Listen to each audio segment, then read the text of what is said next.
Hola a todos, ¿cómo están? Mi nombre es Sebastián Benítez y junto con Victoria Molinari trabajaremos la unidad 3, en particular el punto 3.5 donde trabajaremos la psicología según Lev Vygotsky. Así, tal como plantea el programa, trabajaremos el abordaje dialéctico de los procesos psicológicos, la interacción social en el desarrollo de las funciones psicológicas superiores, las relaciones entre aprendizaje y desarrollo, tomando en particular el concepto de zona de desarrollo próximo que el propio Vygotsky produjo. Así, trabajaremos también en las diferencias entre el análisis experimental y el análisis genético, entendiendo que este es un modo en que Vygotsky trabaja las relaciones también entre aprendizaje y desarrollo. Tal como aparece en el programa, trabajaremos en particular dos textos. Por un lado, los capítulos 1, 4 y 6 del desarrollo de los procesos psicológicos superiores, escrito por Vygotsky, y el capítulo de Mercedes Cubero Pérez y Rubio Martín, que está en el libro Vygotsky en la psicología contemporánea. Este capítulo se denomina Psicología histórico-cultural y naturaleza del psiquismo. Primero presentaremos a los autores. Mercedes Cubero Pérez y David Rubio Martín trabajaron en el Laboratorio de Actividad Humana de la Universidad de Sevilla. Mercedes Cubero Pérez es además profesora asociada del Departamento de Psicología Experimental de la Universidad de Sevilla y sus investigaciones se centran en la relación entre prácticas socioculturales, géneros del discurso y los modos de pensamiento verbal. Vygotsky, nacido en Bielorrusia en 1896, se graduó de la Universidad de Moscú en 1917 en la especialidad de literatura. Sin embargo, sus intereses fueron cambiando y se extendieron hacia la psicología pedagógica y en 1924 comenzó a trabajar en el Instituto de Psicología de Moscú. A partir de 1925 y hasta su muerte en 1934, formó un nutrido grupo de trabajo que articuló psicología, el problema de la normalidad mental, la pedagogía y la medicina. Entre sus obras más importantes se encuentra Pensamiento y lenguaje y el texto que veremos en esta oportunidad, El desarrollo de los procesos psicológicos superiores, que compila una serie de ensayos que fueron recuperados por Alexander Luria, uno de sus más prolíficos discípulos. En este capítulo, Cubero y Rubio se proponen hacer una caracterización de la psicología de Vygotsky y uno de los temas centrales va a ser preguntarse cuál es la relación que guardan el individuo y la sociedad en el desarrollo humano. Van a decir que a partir del siglo XVII predominaba una visión individualista, en donde el individuo autónomo tiene la fuente de sus propios cambios en el desarrollo. Es decir, que se habla de una evolución en donde hay un perfeccionamiento continuo. Por otra parte, en el otro extremo, estaban las teorías ambientalistas, donde van a considerar que el individuo estaba controlado por las relaciones sociales en las que le tocaba vivir. Relaciones sociales o cambios ambientales también.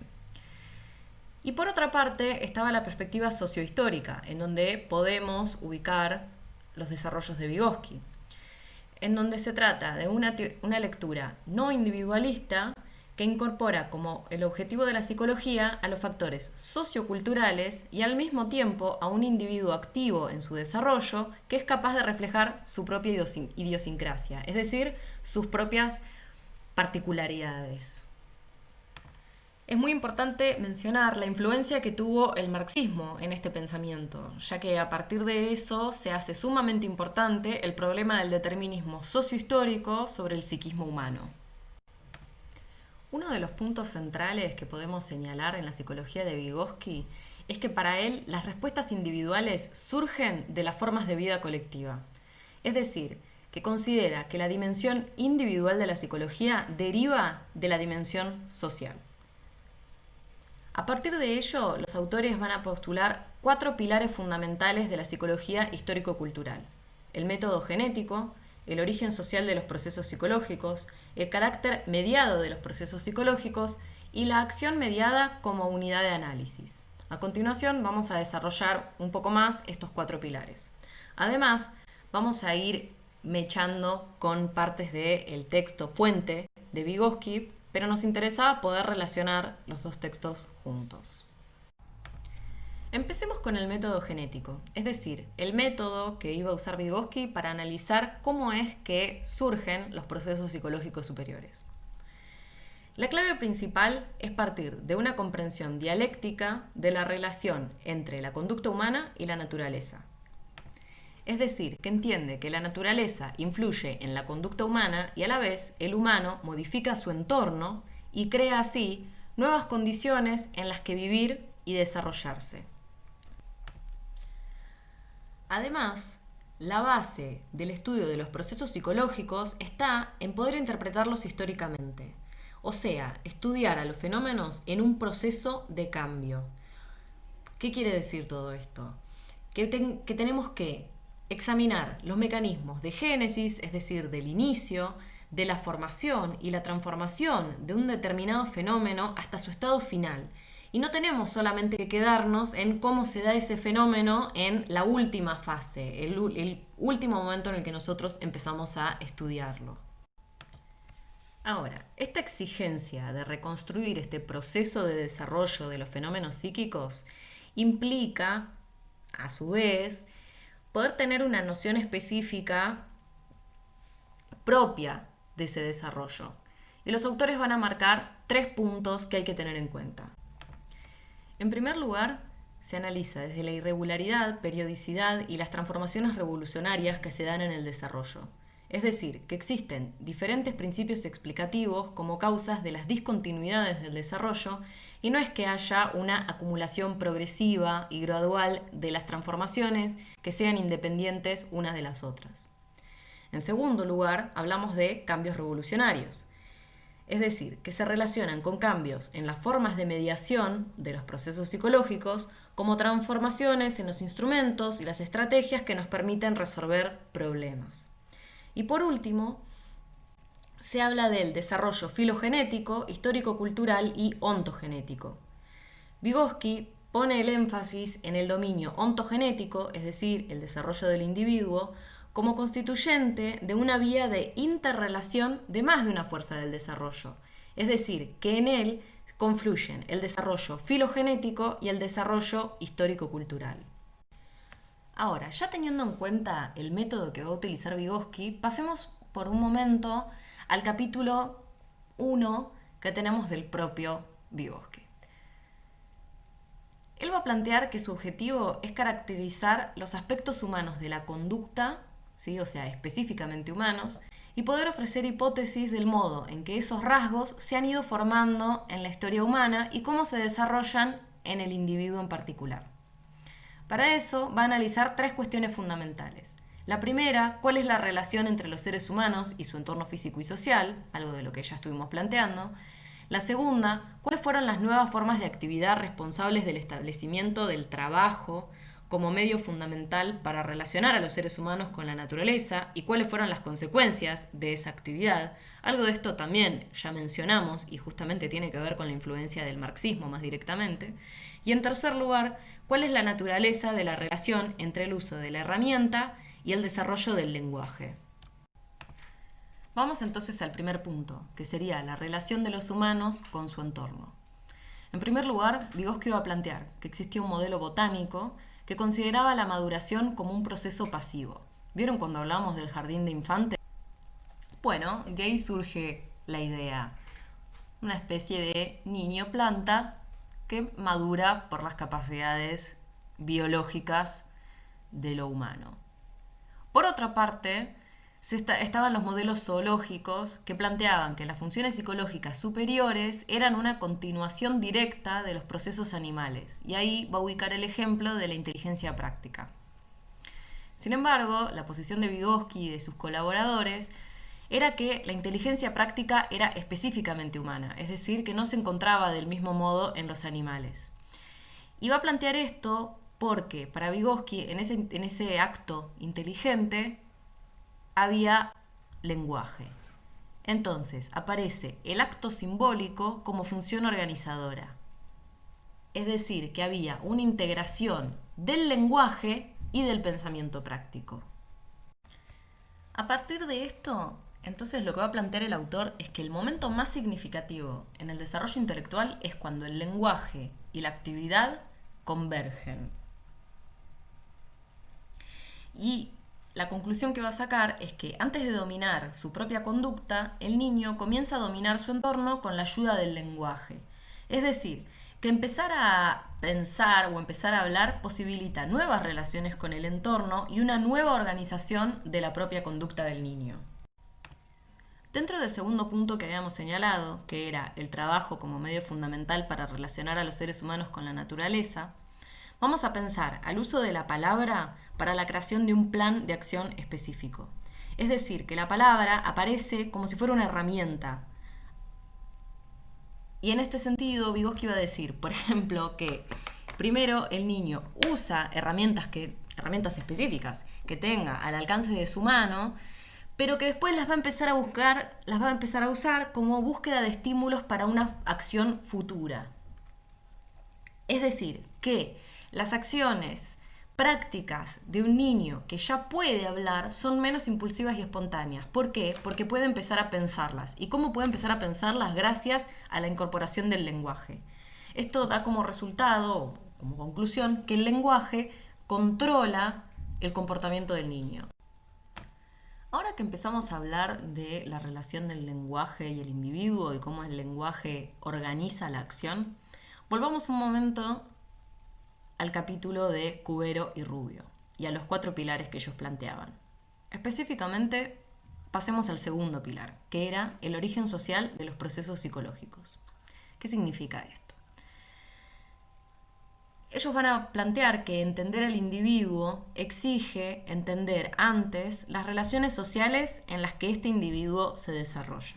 Es decir, poder analizar las actividades definidas sociohistóricamente, ya que se entiende que en ellas está la base del desarrollo psicológico.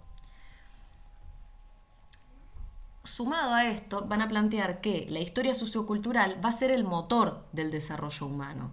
Es decir, que el desarrollo psicológico solo puede darse a partir de su participación en las actividades culturales de su entorno. Y además que los seres humanos no solamente se adaptan a las situaciones o fenómenos que los rodean, sino más bien los hacen suyos, se los apropian. Y esa apropiación de la experiencia acumulada es una forma de integrarse a un grupo cultural. Esto significa que esta apropiación es un proceso activo, social y comunicativo. No basta solamente con que el ser humano esté en su entorno, sino es necesario que sea activo en ese entorno y que justamente pueda apropiarse de su propia cultura. En este sentido, Vygotsky plantea la ley genética del desarrollo cultural, que dice que cualquier función del desarrollo cultural aparece 2 veces o en 2 planos. Primero, en el plano social y solamente después en el plano psicológico.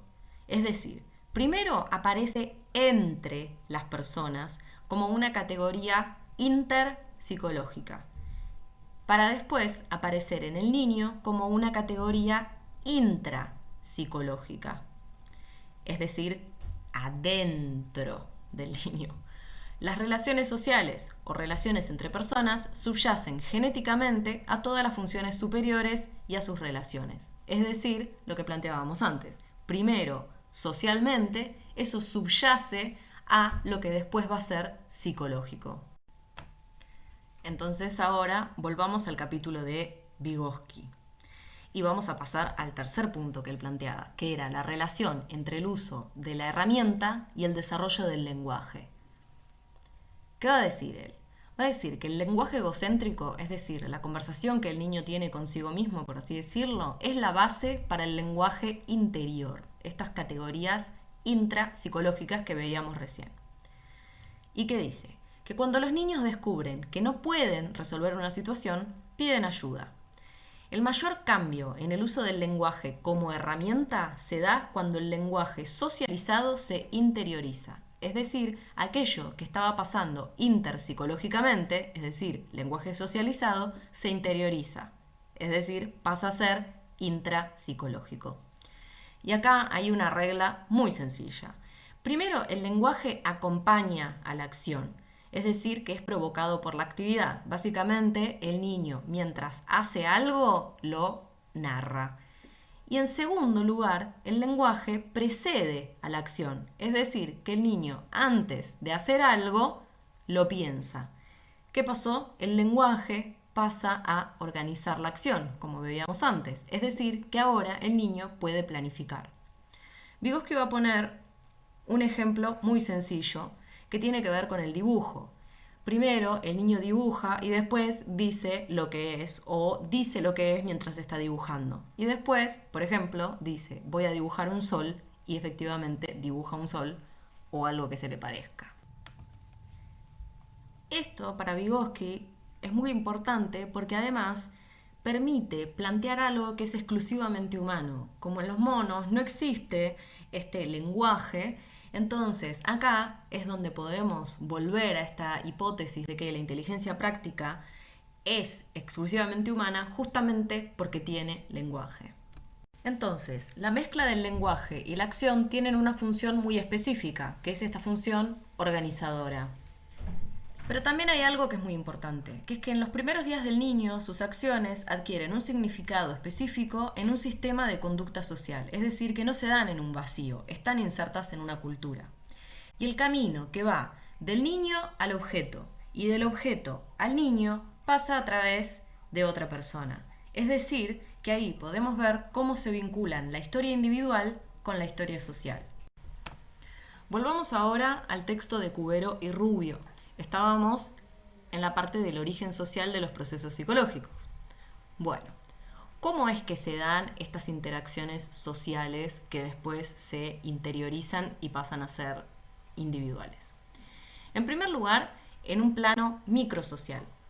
¿Qué significa? Que el individuo aprende y se desarrolla gracias a interacciones directas con otro miembro de su cultura, que son básicamente interacciones cara a cara con otras personas. Pero por otra parte está el plano macrosocial, que significa que estas interacciones cara a cara siempre ocurren en un escenario sociocultural concreto. Y este contexto sociocultural es el que proporciona las reglas, los objetivos y los motivos que dan sentido a estas actuaciones de los participantes en la interacción. Esto que acabamos de ver en Vygotsky, de que los intercambios entre el niño y el objeto siempre están mediados por otra persona, justamente tiene que ver con esto. En este plano microsocial está la interacción directa y en el plano macrosocial aquello que le da sentido a esa interacción directa. Y como venimos viendo en todo este apartado, sabemos que el proceso implicado en la transformación de estos fenómenos sociales en fenómenos psicológicos e individuales es el proceso de interiorización. Ahora, ¿qué significa la interiorización?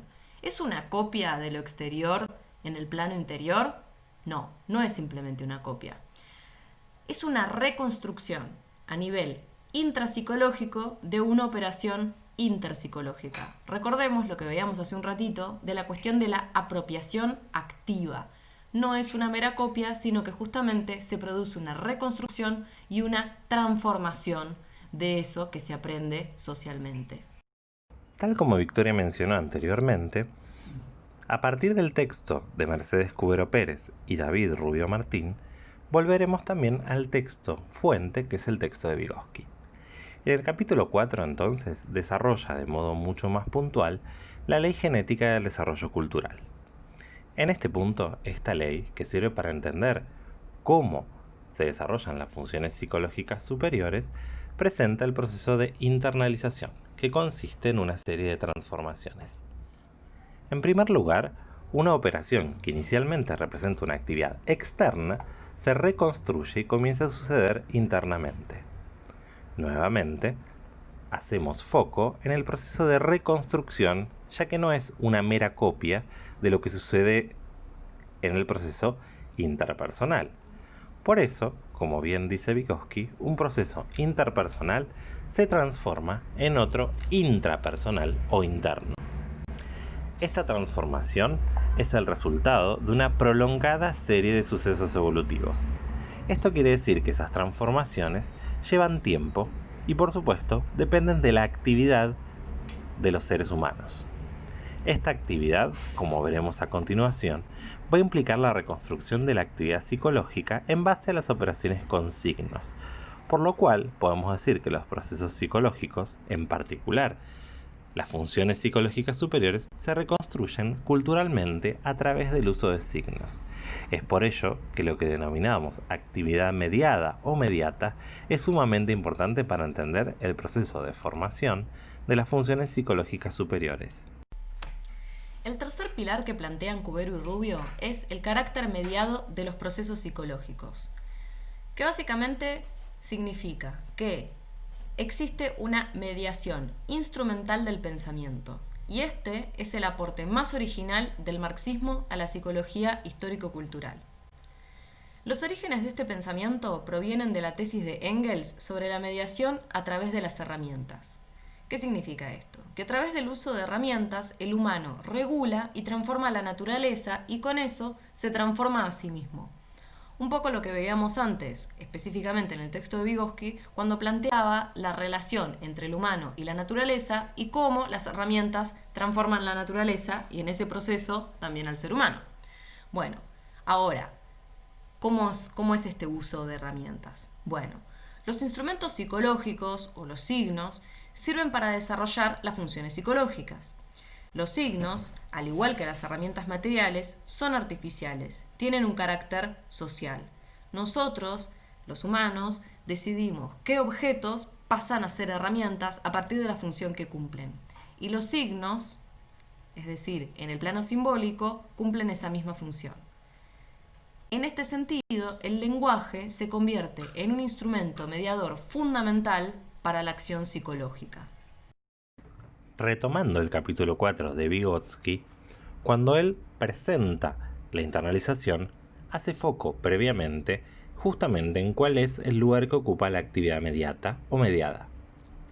Retomando el capítulo 1, tal como vimos a partir de la teorización sobre el lugar que ocupa la herramienta en la actividad humana, Vygotsky va a trazar una analogía entre herramienta y signo, ya que ambos tienen una función mediadora en esta actividad.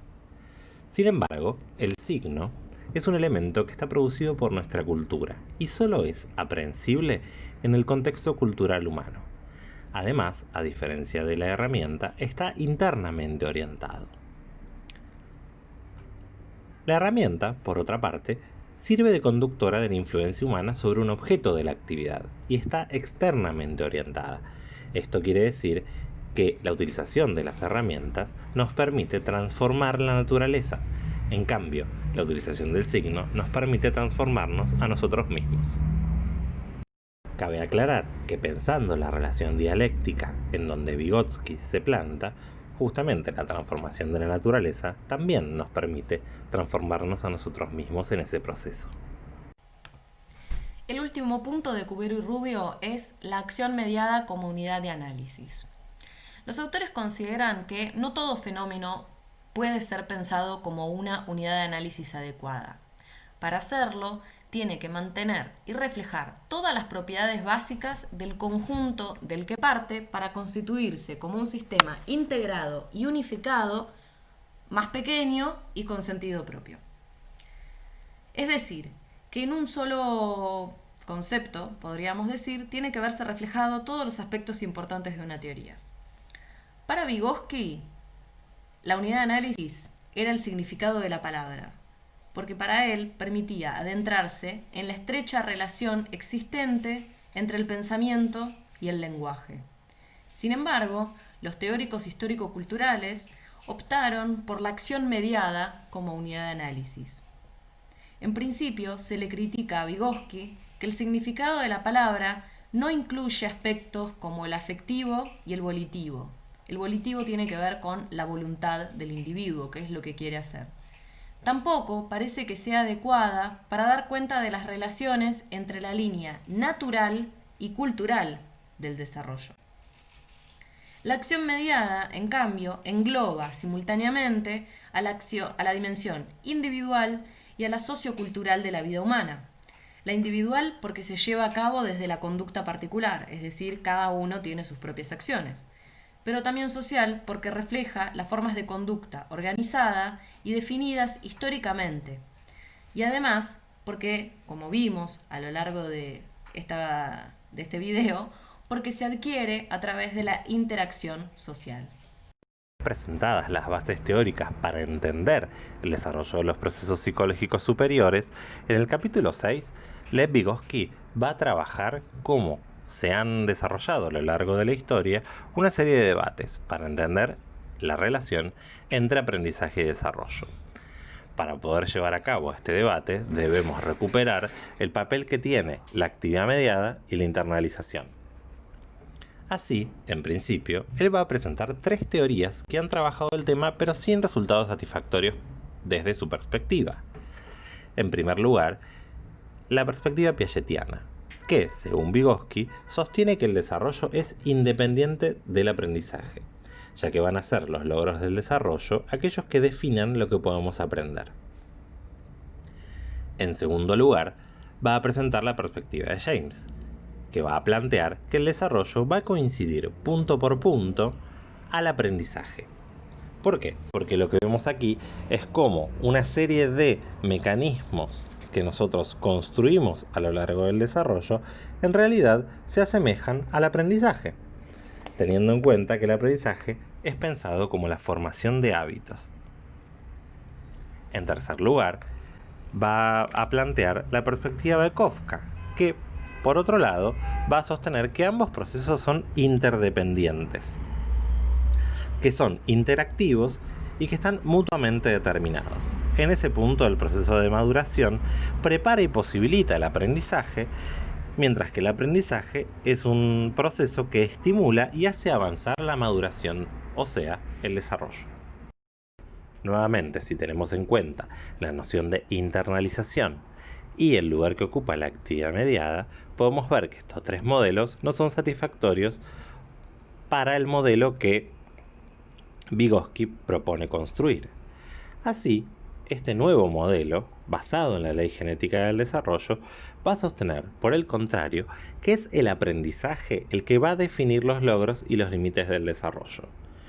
¿Por qué? Porque justamente las funciones psicológicas se dan primero en el contexto sociocultural, en una relación interpersonal, para luego reconstruirse intrapersonalmente. En ese punto, el aprendizaje como proceso sociocultural va a ser sumamente importante para poder definir hacia dónde y cómo nos desarrollamos. Para poder explicar este proceso de modo más detallado, va a recurrir a la noción de zona de desarrollo próximo. La zona de desarrollo próximo puede ser definida como la distancia entre el nivel de desarrollo real, que es aquello que el niño puede hacer por sí mismo, solo, que por otra parte es aquello que, según Vygotsky, miden los test mentales, y lo que podemos denominar el nivel de desarrollo potencial, que es aquello que el niño aún no puede realizar solo, pero sí puede realizar en colaboración. En algún punto es hacia dónde se dirigen los procesos del desarrollo. Por eso, dice Vygotsky, nos permite trazar el futuro inmediato del niño, esta distancia o esta zona. Piensen entonces en una metáfora espacial. ¿Sí? Hablamos justamente de una zona, un espacio, entre 2 niveles o entre 2 puntos. En este punto tenemos que pensar que es un estado evolutivo dinámico, y aquello que la zona de desarrollo próximo me permite prever es cuáles son las funciones que se encuentran en desarrollo. Y por lo tanto, a través del aprendizaje de esas funciones que se encuentran en desarrollo, también esas funciones pueden modificarse o pueden transformarse. Finalmente, al trabajar la idea de zona de desarrollo próximo, el autor va a plantear que el aprendizaje basado en los niveles del desarrollo que ya fueron adquiridos, en realidad termina siendo ineficaz, ya que un buen aprendizaje es aquel que precede al desarrollo, que justamente define el desarrollo. Entonces, tal y como Vygotsky lo plantea, el aprendizaje organizado se convierte en desarrollo mental, añadimos a través de las transformaciones producidas en la internalización, y pone en marcha una serie de procesos evolutivos que no pueden darse nunca al margen del aprendizaje. Así pues, El aprendizaje es un aspecto universal y necesario del proceso de desarrollo culturalmente organizado y específicamente humano de las funciones psicológicas.